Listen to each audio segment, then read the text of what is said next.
क्या दो इज आ सकता है एक साथ? इसी का एक्सप्लेनेशन इस वीडियो में करना है। He is the teacher and teaching in the class. ये एग्जाम्पल गलत है कि सही है, इस बात को हमको समझना है। तो मैं पहले बता देता हूं कि वो एग्जाम्पल गलत है।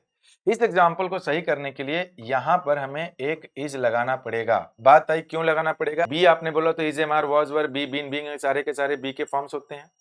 तो बी के किसी भी फॉर्म के बाद अगर आपको नाउन प्रोनाउन एडजेक्टिव मिल जाता है तो ये बी बन जाता है लिंकिंग वर्ब। लिंकिंग वर्ब क्या करते हैं? सब्जेक्ट और कॉम्प्लीमेंट को लिंक करते हैं, जोड़ने का काम करते हैं। तब इसका नाम हेल्पिंग वर्ब नहीं होगा, खुद ही मेन वर्ब होगा। अगर बी के किसी फॉर्म के बाद आपने कोई दूसरा मेन वर्ब यूज किया है तो वो मेन वर्ब हो जाएगा और ये हेल्पिंग वर्ब हो जाएगा। तो कहने का मतलब ये है कि is am are was were अगर आपके दिमाग में बैठा हुआ है कि हमेशा हेल्पिंग वर्ब होते हैं तो आप गलत हैं, और यहीं से शुरू होता है कंफ्यूजन।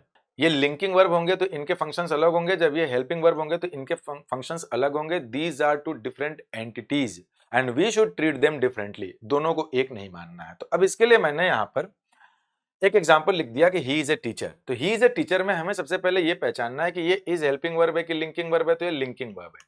ये हेल्पिंग वर्ब तब होगा जब किसी मेन वर्ब की हेल्प करे। तो मेन वर्ब आना भी तो चाहिए, तो कोई दूसरा मेन वर्ब आया ही नहीं है। It itself is the main verb. कैसे पता किया? क्योंकि यहाँ पे एक नाउन आ गया, ये कॉम्प्लीमेंट हो गया, वो लिंकिंग वर्ब बन गया। Now look at example number 2।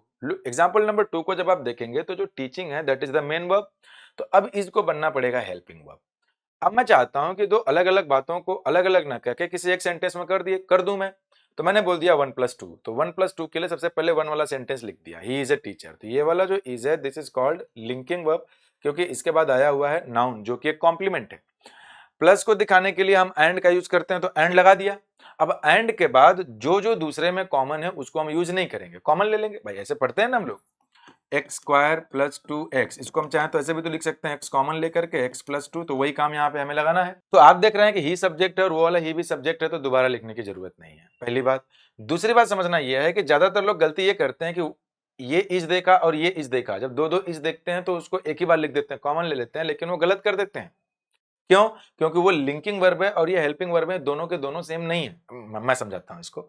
मान लेते हैं कोई ट्विंस है, दो भाई हैं, एक का नाम है श्याम और एक का नाम है राम। दोनों की लंबाई चौड़ाई ऊंचाई चेहरा सब सेम। अगर ये दो अलग अलग लोग हैं लेकिन चेहरा सेम है, क्या इनका एक ही आधार कार्ड बनेगा? एक ही लड़की शादी करा देंगे इनकी? नहीं। फेस वैल्यू से हमको कोई मतलब नहीं है, उनके फंक्शन के बेसिस पे हमें इनका काम करना है। तो अगर ये राम है तो ये अलग है, ये श्याम है तो अलग है। सर नहीं पहचानेंगे तो नहीं पहचानेंगे तो आपकी गलती है। पहचानिए कौन राम है कौन श्याम है। तरीका है यहाँ पे पहचानने का कि ये नाउन है और ये लिंकिंग वर्ब है, ये वर्ब है, ये हेल्पिंग वर्ब है। तो दोनों को अगर कॉमन ले लेंगे तो गलत हो जाएगा। तो यहाँ पे इस मेन वर्ब को सपोर्ट करने के लिए हेल्पिंग वर्ब चाहिए, तो यहाँ पे इज लगा करके आपको टीचिंग लगाना पड़ेगा। वही गड़बड़ी यहाँ पे हो गया है। लिखने वाले ने गलती कर दी, तो लिखा तो मैं ही हूं, यानी मैंने ही गलत किया है। तो ये लिंकिंग वर्ब है और ये नाउन है जो कि कॉम्प्लीमेंट है, ये एंड कंजंक्शन है। ये टीचिंग अगर मेन वर्ब है, अगर आप ये सोचते हैं कि इसके लिए इज कॉमन ले लिया तो गलत सोच रहे हैं, क्योंकि वो जो इज है वो लिंकिंग वर्ब है, इसके लिए हेल्पिंग वर्ब का काम करेगा नहीं, तो अलग से इज लगाना पड़ेगा। Thank you.